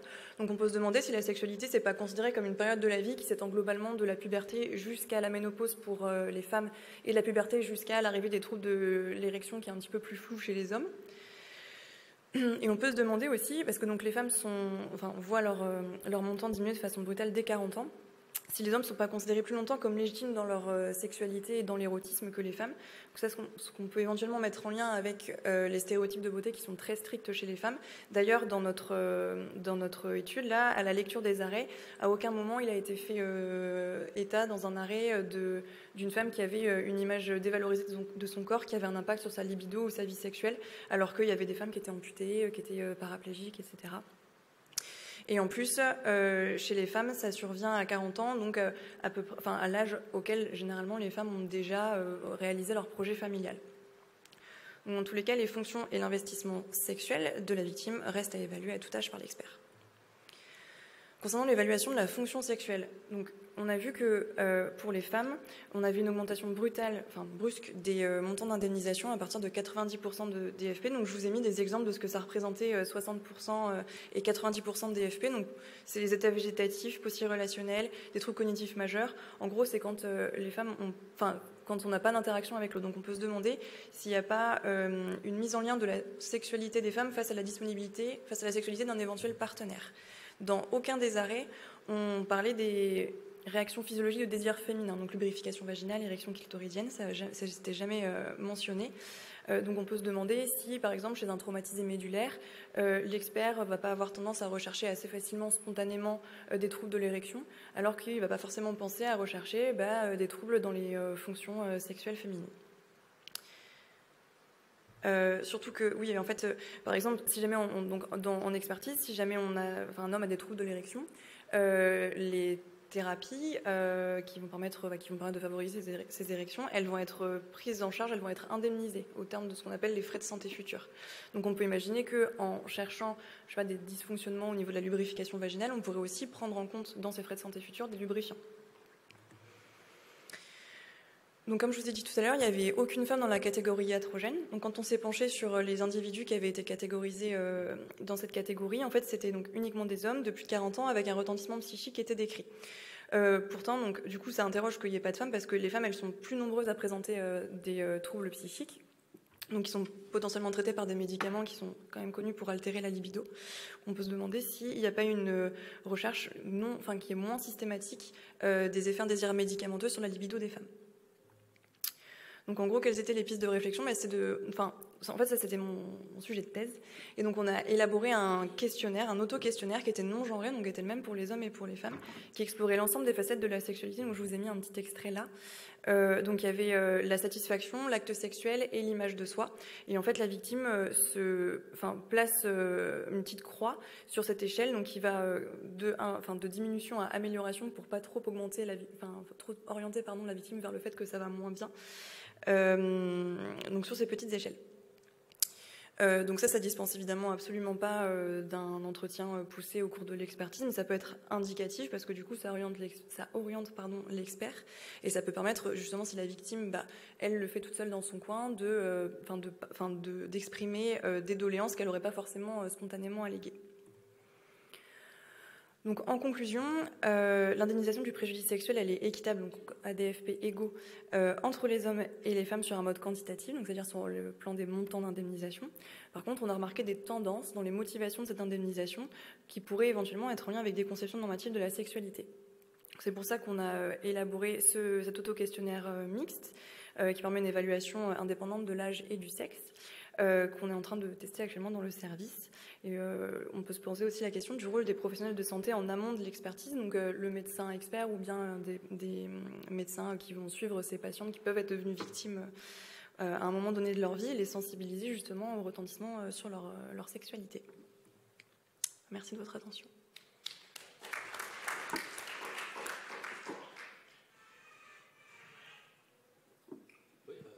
Merci beaucoup. Je pense que vous avez dans votre conclusion ressorti un élément important, c'est-à-dire pour fixer un barème, il faut des normes.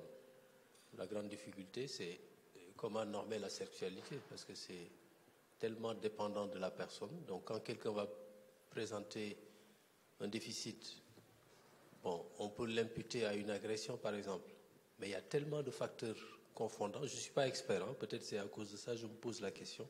Mais comment fait l'expert pour pouvoir décrypter tout cela, fixer une norme et puis affecter un déficit et comment évaluer peut-être le déficit et peut-être fixer la réparation? Alors en fait, c'est justement pour ça qu'il n'y a pas de taux qui est fixé pour le retentissement sur la sexualité. L'expert, il va justement tout écrire de façon exhaustive sans le quantifier en fait. Donc on écrit toutes les doléances de la victime dans le rapport d'expertise et on en discute l'imputabilité.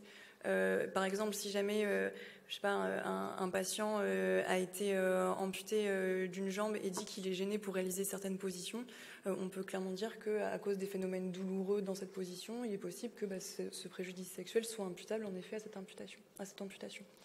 Et après, c'est le juge qui, lui, décide des montants d'indemnisation qu'il va fixer. Mais on ne quantifie pas le préjudice sexuel. Après, moi j'ai juste un commentaire là-dessus. Moi, j'avais fait un travail justement sur les troubles de la sexualité et le prolapsus ou l'incontinence et justement le préjudice qu'on pouvait avoir par rapport à ça. Et c'est vrai qu'il existe des questionnaires, alors c'est pas une norme de sexualité, mais il existe des questionnaires que vous n'utilisez pas spécialement en médecine légale. Et peut-être que ça pourrait être une piste aussi d'utiliser ces questionnaires comme le PSQ12, etc., qui sont des questionnaires de sexualité qui ont été évalués plus sur le côté de la femme que sur l'homme, que moi je connais moins. Mais en tous les cas, il y a déjà beaucoup de choses dans la littérature qui existent et peut-être qu'il faudrait s'inspirer de ça pour essayer d'avoir un peu plus de normes, même si c'est difficile d'établir une norme en sexualité. Oui, mais en plus, on s'était un petit peu inspiré. Alors, je n'arrive plus à me rappeler de son nom. C'est un questionnaire qui est sorti il n'y a pas très très longtemps sur les patients atteints de cancer. Il y en a tellement que Et il y en a un justement qui est sorti il n'y a pas longtemps avec 22 items qui est non genré. Et on s'en était un petit peu inspiré, en effet, pour notre travail. Est-ce qu'il y a d'autres questions dans la salle? On va passer à la... Merci beaucoup. Merci. On va passer à l'avant-dernière présentation, je crois. Elisa Charpentier, pour les connaissances des moyens de contraception et implication dans la contraception, existe-t-il une corrélation? Étude quantitative auprès de jeunes hommes de 15 à 25 ans.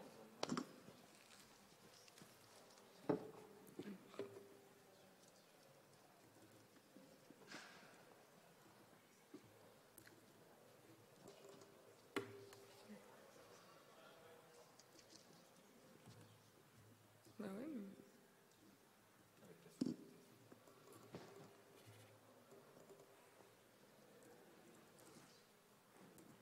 Là.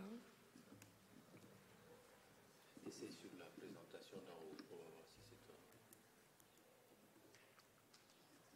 Il faut peut-être signaler ça là. Il va falloir voir le système avec les clés.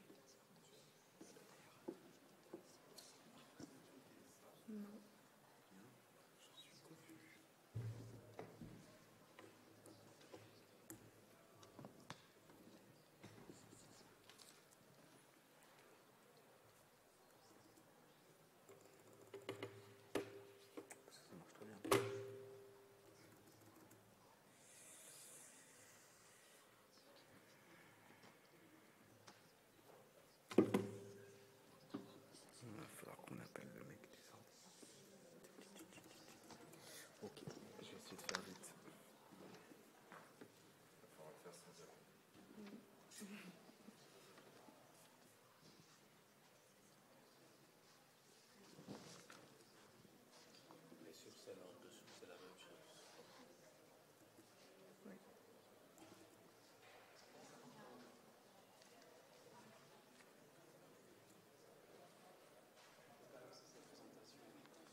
Moi, je vais aller voir là-bas.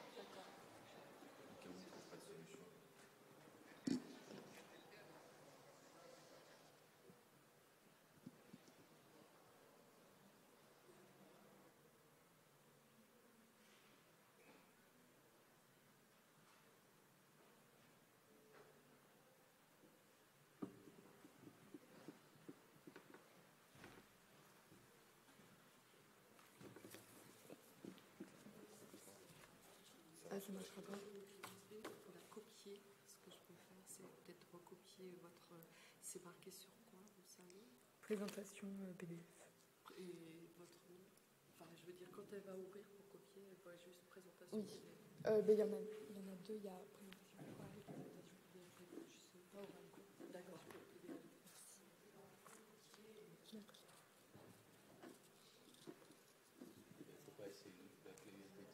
Non, visiblement, ça marche.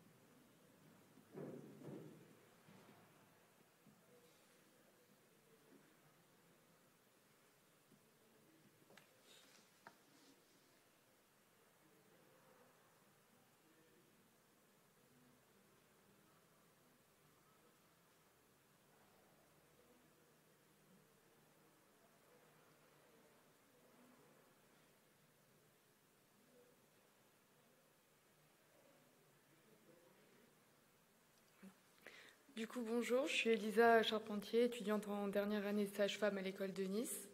Donc, je vais vous présenter mon mémoire qui s'intitule « Connaissance des moyens de contraception et implication dans la contraception. Existe-t-il une corrélation ?» C'est une étude quantitative auprès des jeunes hommes de 15 à 25 ans résidant dans la région PACA. De nombreuses inégalités entre les différents pays d'Europe persistent en matière de contraception. La France, la Belgique, le Royaume-Uni sont en tête du classement. Ils ont accès aux moyens de contraception avec des programmes de remboursement, l'accès à des informations en ligne et des conseils en planification familiale, alors que 13 pays d'Europe n'ont pas accès à ces moyens. Le nombre d'IVG en France ne diminue pas depuis ces dernières 25 années. La région PACA est en première ligne. Il y a 22,7 IVG pour 1000 femmes. Donc c'est pour cela qu'il y a de plus en plus de programmes de sensibilisation et d'information qui visent de plus en plus le public masculin. Donc d'après les études, que ce soit dans le monde entier ou en France, les connaissances de la contraception et l'implication des jeunes hommes sont insuffisantes. Dans les études, l'implication et les connaissances ont été étudiées de manière séparée. Et mon hypothèse principale est donc mon hypothèse principale est que l'implication chez les jeunes hommes est dépendante de leurs connaissances en matière de contraception. Donc mon objectif principal, ce sera d'évaluer les connaissances des jeunes hommes sur les différents moyens de contraception. Et l'objectif secondaire, ce sera de mesurer l'implication des jeunes hommes dans la contraception et de déterminer les motifs d'absence ou de moindre implication de leur part. Donc c'est une analyse secondaire d'une étude observationnelle conduite en France. Les critères d'inclusion étaient les jeunes hommes hétérosexuels ou bisexuels de 15 à 25 ans résidant en région PACA. Et c'est un questionnaire qui a été diffusé en ligne sur les réseaux sociaux du 3 octobre 2020 au 3 décembre 2020. Donc le questionnaire était divisé en 3 parties. Donc la première partie réunissait les caractéristiques sociodémographiques de la population. La deuxième partie cherchait à recueillir le nombre d'informations qu'ils ont reçues et les sources d'informations reçues. Puis un questionnaire sur les connaissances pures de la contraception. Il y avait 33 questions. Et la troisième partie questionnait les jeunes hommes en couple et célibataires sur les différents aspects de l'implication dans la contraception. Donc il y a 2 groupes qui ont été définis selon un score médian de connaissances qui est de 14 et comparé sur les variables définies. Donc je vais vous présenter les résultats. Donc seuls les résultats significatifs seront présentés ici. Donc au total, il y a 743 jeunes hommes qui ont été inclus dans l'étude. Il y a 383 jeunes hommes qui ont obtenu un score inférieur à 14 et 360 un score supérieur à 14. Donc au niveau des caractéristiques socio-démographiques et au niveau des sources et du nombre d'informations, donc les jeunes hommes qui obtenaient un score inférieur ou égal à 14 étaient de caractéristiques professionnelles, de catégorie professionnelle peu élevée, sans profession ou employés, étaient peu informés sur la contraception et avaient reçu seulement 1 ou 2 séances d'information dans leur vie. Les jeunes hommes qui obtenaient un score supérieur à 14 étaient étudiants de profession intermédiaire, vivaient en couple, avaient déjà eu un rapport sexuel et étaient sexuellement actifs. Ils étaient suffisamment informés sur la contraception et étaient informés par leurs partenaires ou dans le parcours scolaire par des intervenants extérieurs autres que les professeurs. L'objectif principal était de déterminer les connaissances sur la contraception. Donc mon questionnaire sur la contraception, il y avait 33 questions, 1 point par réponse exacte était attribué. Donc il y a seulement 31,1% des jeunes hommes qui ont obtenu un score suffisant de connaissances et 68,9% qui ont obtenu un score insuffisant. Les moyens de contraception les mieux connus étaient le préservatif, les pilules de stérilet, alors que les moyens de contraception les moins bien connus étaient l'implant, le patch, l'anneau vaginal, les spermicides, le diaphragme et cap cervical. Donc l'objectif secondaire, c'était de mesurer l'implication et de la corréler au niveau de connaissance. Donc d'après mon étude, il y a 73,6% de jeunes hommes qui estiment être impliqués. Qu'ils soient célibataires ou en couple, ils sont impliqués dans la recherche d'informations sur la contraception, la participation financière, la vérification de la présence d'une contraception avant d'avoir un rapport sexuel et le choix de la méthode de contraception.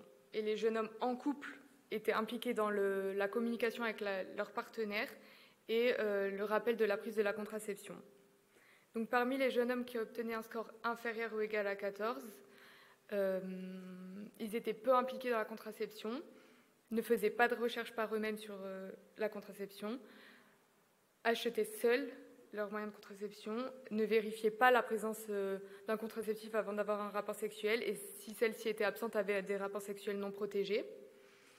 Et les jeunes hommes qui ont obtenu un score supérieur à 14 étaient impliqués, faisaient des recherches par eux-mêmes, participaient avec leur conjointe de l'achat du moyen de contraception, vérifiaient s'il y avait une contraception avant d'avoir un rapport et mettaient en place une contraception si celle-ci était absente. Et les jeunes hommes en couple qui obtenaient un score supérieur à 14 avaient décidé du moyen de contraception avec leur partenaire et avaient une bonne communication avec elle. Donc l'âge moyen du premier rapport est de 16,6 ans, 17 ans selon les études. C'est un âge qui varie peu au fil des années. Il y a 35,5% des jeunes hommes qui vivent avec leur conjointe. 54,4% des couples utilisent la pilule comme contraception principale.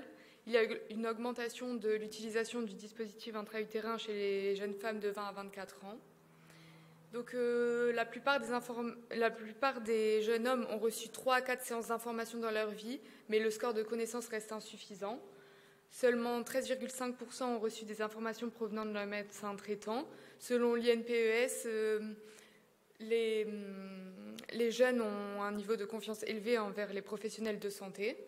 Donc il y a une importance de la communication pour les jeunes hommes célibataires avec la famille et les amis, et une importance de la communication avec les partenaires pour les jeunes hommes en couple.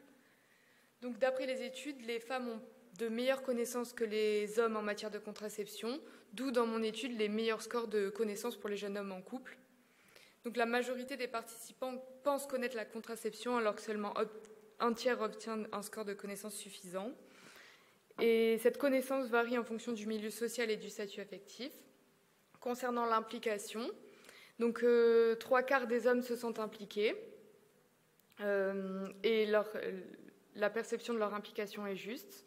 Donc on a pu voir que l'implication variait, donc mon hypothèse principale est vérifiée, l'implication varie en fonction du niveau de connaissance. Mais pas seulement, parce qu'on peut voir d'après les résultats que certains jeunes hommes qui ont obtenu un score inférieur ou égal à 14 sont impliqués inversement. Donc l'implication varie aussi en fonction de l'âge, du statut professionnel, du statut affectif, du niveau d'éducation, l'expérience sexuelle. Donc le nombre insuffisant de séances d'information reçues dans l'enseignement est une cause de non-implication. Donc en France, il y a de plus en plus d'actions qui visent à développer une égalité homme-femme en matière de contraception, avec l'éducation pendant la scolarité, la communication avec les proches, la mise en place de programmes de sensibilisation et d'éducation des jeunes hommes. Et si les hommes prenaient eux-mêmes une contraception, seraient-ils davantage impliqués ?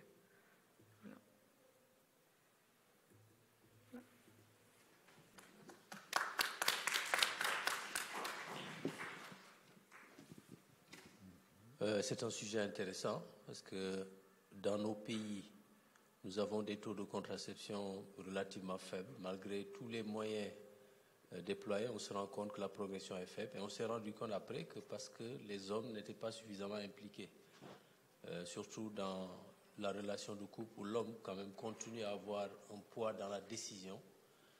Maintenant, en impliquant davantage les hommes, on s'est rendu compte que le taux de prévalence contraceptive avait tendance à augmenter. Alors, mais le problème ici dans cette étude, c'est que, je ne sais pas, peut-être que vous avez présenté des résultats globaux, parce que le fait d'avoir la connaissance sur un élément ne modifie pas forcément le comportement. Donc, ça aurait été bon de savoir quelle est la définition opérationnelle de la connaissance. Est-ce que c'est de savoir que la méthode existe? Est-ce qu'il faut connaître les avantages, les inconvénients, etc.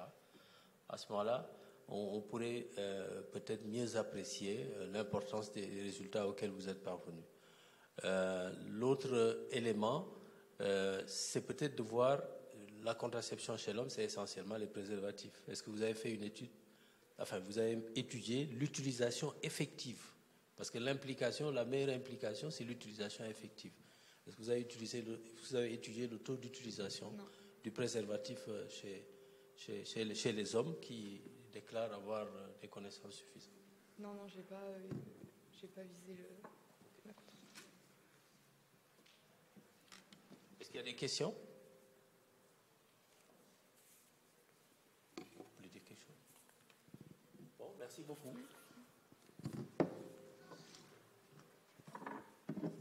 Du coup, on va appeler Adeline de Witt pour facteur de risque de complications des embolisations des artères utérines pour fibrome symptomatique. Existe-t-il?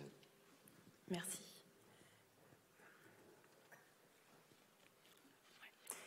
Donc je vous remercie de m'avoir sélectionné pour présenter ce topo qui est une étude qu'on a réalisée au CHU de Tours à la recherche des facteurs de risque de complications après embolisation des artères utérines, isolément pour les fibromes qui étaient symptomatiques. L'embolisation, c'est une thérapeutique qui est de plus en plus réalisée comme traitement non radical des fibromes symptomatiques. Il y a de plus en plus, on entend en tout cas l'impression, une réticence des patientes à un traitement chirurgical. Les complications sont connues pour être rares, mais peu étudiées. Et récemment, nous avons eu plusieurs cas sévères dans notre service qui est un centre de référence, ce qui a motivé cette étude. Nous avons donc voulu réaliser une étude de cas témoins appareillés, qui était initialement basée sur une étude rétrospective réalisée de 2005 à 2020. On a utilisé 4 méthodes de recueil rétrospectif pour retrouver les patientes qui avaient été embolisées pour des fibromes symptomatiques, et donc dans le but de rechercher les facteurs de risque de complications de ces embolisations.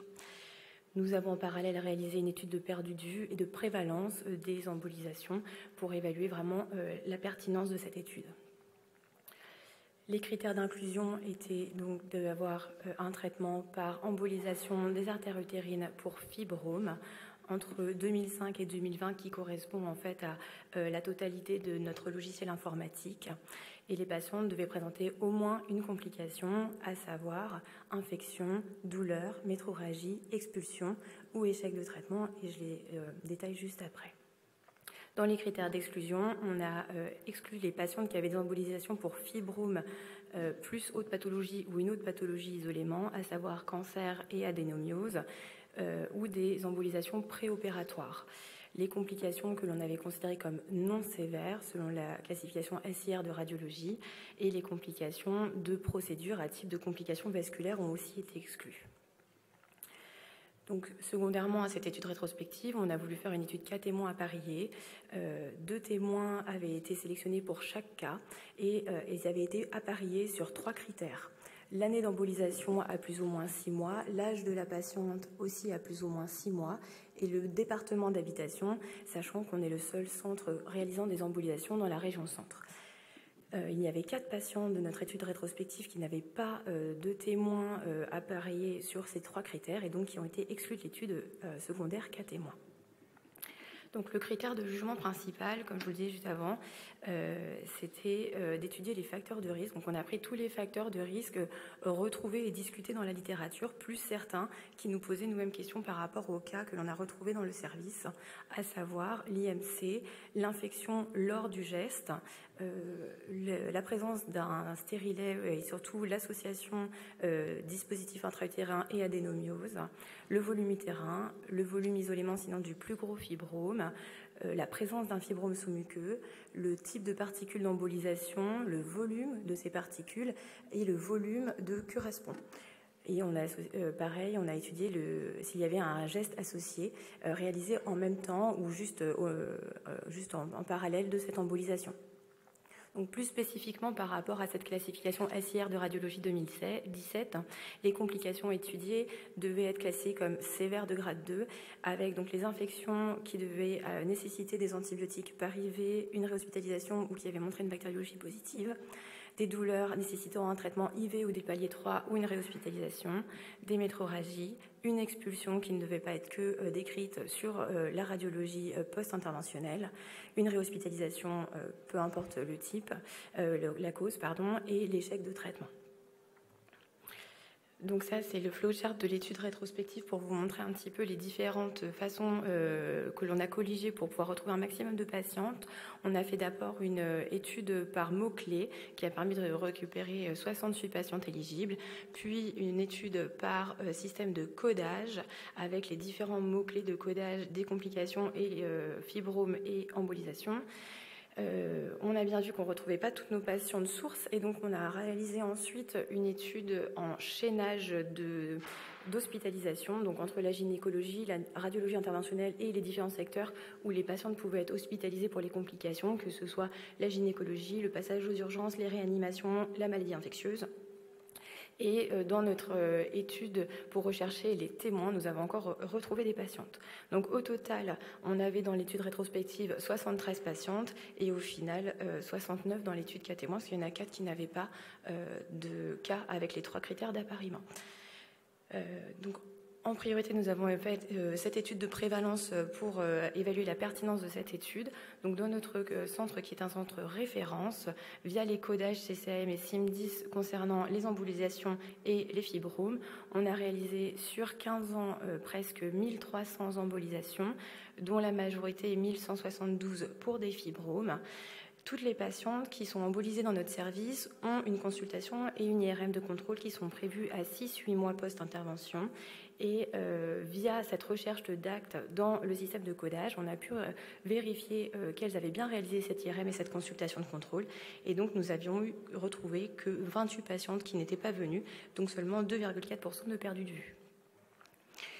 Par rapport à ces complications, il y avait 1172 embolisations pour fibromes, 73 que l'on a retrouvées donc dans l'étude rétrospective avec des complications, dont 35 échecs de traitement. Donc ça nous fait un total sur notre centre de 6,23% de complications et dedans 3% d'échecs de traitement. Voilà, c'est pour remettre en parallèle ensuite avec ce que l'on va retrouver. Donc les complications qu'on a retrouvées dans notre étude cas témoins avec nos 69 patientes sont principalement des échecs de traitement, des infections et des douleurs en choisissant là vraiment le motif principal de complications. Quand on fait notre étude cas témoins, donc il y avait 2 témoins, je le rappelle, pour chaque cas. Au niveau des caractéristiques des patientes, la seule chose qui était différente, c'est qu'on avait des patientes immunodéprimées, plus dans les cas, seulement 4 patientes, par contre aucune dans les contrôles. Au niveau de thérapeutique qui avait été reçue pour traiter ces fibromes, il n'y avait aucune différence. La seule différence était par rapport à des pathologies chroniques des patientes, et c'était généralement des dysthyroïdies, des hypertensions, des diabétiques. Nous avons donc réalisé en premier une analyse univariée pour rechercher la pertinence de chacun de ces facteurs de risque. Je ne sais pas si c'est trop petit. Je vais vous les détailler. Donc, les facteurs de risque qui sont sortis significatifs. L'immunosuppression, comme on l'a vu juste avant. Au niveau des facteurs de l'imagerie, la présence surtout du couple stérilet et adénomiose avec un petit PA 0,04. Ensuite, le volume du fibrome le plus important qui était là approximé par une formule ellipsoïde qui est décrite chez les radiologues parce que malheureusement, il y avait trop peu de données de mesures volumiques décrites sur les comptes rendus d'imagerie. La présence d'un fibrome sous-muqueux avec un petit P inférieur à 0,01. L'approximation à nouveau du volume utérin par, alors c'est le nom des médecins qui ont fait ces approximations, donc Chiota et Arb, qui approximent en fonction de certaines mesures les volumes utérins parce que pareillement les volumes décrits sur les imageries, notamment IRM, étaient trop peu nombreuses et non significatives. Donc on les avait rajoutées initialement dans l'étude. Et donc le type de particules, on avait donc nous 3 grandes protocoles d'embolisation qui avaient été réalisés dans notre CHU et donc la différence des particules utilisées était retrouvée comme significative. Idem pour la quantité de particules utilisées, donc vraiment les particules en elles-mêmes, et pas de différence sur la quantité de curaspon. Du fait qu'on allait faire une analyse multivariée ensuite pour réellement retrouver les facteurs de risque corrélés directement aux complications, on a pu étendre notre petit p à 0,20.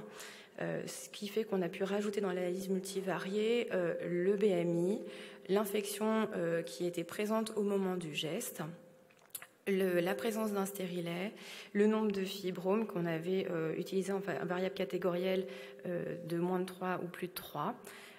Et donc, pour faire l'analyse multivariée, on a dû annuler toutes les données qui étaient inférieures à 10. Donc, on n'a pas pu étudier l'immunosuppression, on n'a pas pu étudier l'infection concomitante par défaut d'effectifs. Pareil pour l'association stérilet-adénomiose. Et au final, en étude de corrélation, les volumes approximés utérins par les méthodes de Chiota et Arb étaient tous les deux corrélés pareillement aux résultats et donc ont été statistiquement retirés de l'analyse multivariée. Et donc au final, avec nos différentes variables étudiées en multivarié selon toutes les règles statistiques, on retrouve simplement, mais surtout, le fibrome sous-muqueux comme étant un très fort facteur de risque avec un odds ratio à presque 5. Donc on retrouve là vraiment cette présence très forte du facteur de risque du fibrome sous-muqueux avec un petit p inférieur à 0,5, 0,01 et donc un odds ratio, comme je vous disais, à presque 5 et aucun des autres critères évalués n'a été retrouvé comme significatif en analyse multivariée. Donc dans la littérature, on retrouve un taux de complication entre 5 et 8% et un taux d'échec de traitement entre 13 et 28%. Donc nous, au niveau des complications, on est exactement dans ce taux-là. Par contre, on a un taux d'échec de traitement qui est bien moindre. Ce que l'on peut peut-être mettre en parallèle du fait que nous on est vraiment dans une équipe très spécialisée et qu'on a des procédures complètement uniformes. Les facteurs de risque discutés dans la littérature, notamment la localisation sous-muqueuse, elle est décrite pour donner plus d'expulsions de fibromes qui peuvent être plus ou moins traités au niveau hospitalier et plus ou moins gênants pour les patientes. Ça peut être décrit notamment si le fibrome fait plus de 6 cm et il est plus à risque de se compliquer s'il n'est pas complètement expulsé. L'augmentation des échecs de traitement peut être aussi discutée dans la littérature selon le nombre de fibromes sous-muqueux. Les autres facteurs de risque qui étaient étudiés, c'était donc les nombres de fibromes qui restent quand même probables dans la littérature, qui étaient en lien surtout avec la taille de l'utérus. Donc, on essaie de faire un petit peu la part des choses dans cette étude aussi. Et la déficience des méga-utérus qui reste quand même approximative et variable en fonction des études. La quantité de particules qui avaient été discutées, les BMI, les stérilets, que nous, finalement, nous n'avons pas retrouvés, ou les stérilets que nous n'avons pas pu étudier. Les forces de cette étude, c'est clairement son originalité, l'uniformité de nos pratiques, le fait qu'on a étudié, le fait qu'on était sûr qu'on avait peu de perdus de vue. Donc on a une forte validité externe avec des procédures validées, on fait des IRM pré- et post-interventionnels à toutes et on avait vérifié tous nos critères selon des scores validés de complications. Les limites, c'est que forcément, c'est basé sur une étude rétrospective, en essayant de limiter ça via une étude 4 témoins à parier, mais ça reste des analyses rétrospectives avec une perte d'informations potentielles. Voilà. Nous n'avons pas pu, a posteriori, récupérer le facteur ethnique non plus des patientes. Et effectivement, on a toujours cette question de se dire que les patientes viennent de toutes la région, voire parfois même hors région, et que peut-être elles ont été réhospitalisées dans d'autres hôpitaux périphériques et qu'on n'était pas forcément informé, malgré la consultation à 6 mois, de certaines complications qu'elles auraient pu présenter. Voilà, donc en conclusion, nous, on s'est beaucoup questionné sur la présence de ces fibromes sous-muqueux et je pense qu'il faut se questionner notamment sur l'indication dans l'embolisation sur les fibromes 2-5. Après, ça reste une étude isolée pour le moment. Je pense qu'il faudrait faire d'autres méta-analyses en incluant peut-être notre étude et pouvoir en tout cas plus argumenter ce potentiel facteur de risque qui est le fibrome sous-muqueux.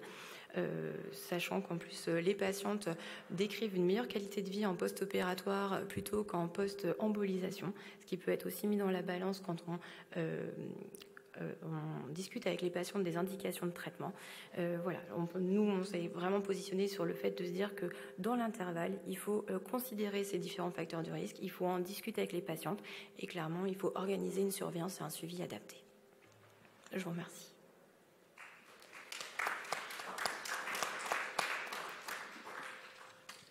Alors, il s'agit d'un travail très intéressant, mais comme vous l'avez dit dans votre conclusion, et je pense qu'on pouvait s'y attendre, parce que le fibrome, il y a beaucoup de facteurs confondants. Alors, la première difficulté, c'est que vous aurez pu préciser quelles sont les indications de l'embolisation. Parce que certains points que vous avez classés dans les complications peuvent être des indications de l'embolisation. Bon, on sait que la symptomatologie va dépendre du type de fibrome, du siège, etc. Bon, est-ce qu'il n'aurait pas fallu faire un appariement, c'est-à-dire que l'embolisation dans des fibromes sous-muqueux, vous allez comparer avec l'embolisation dans des fibromes sous-séreux, etc.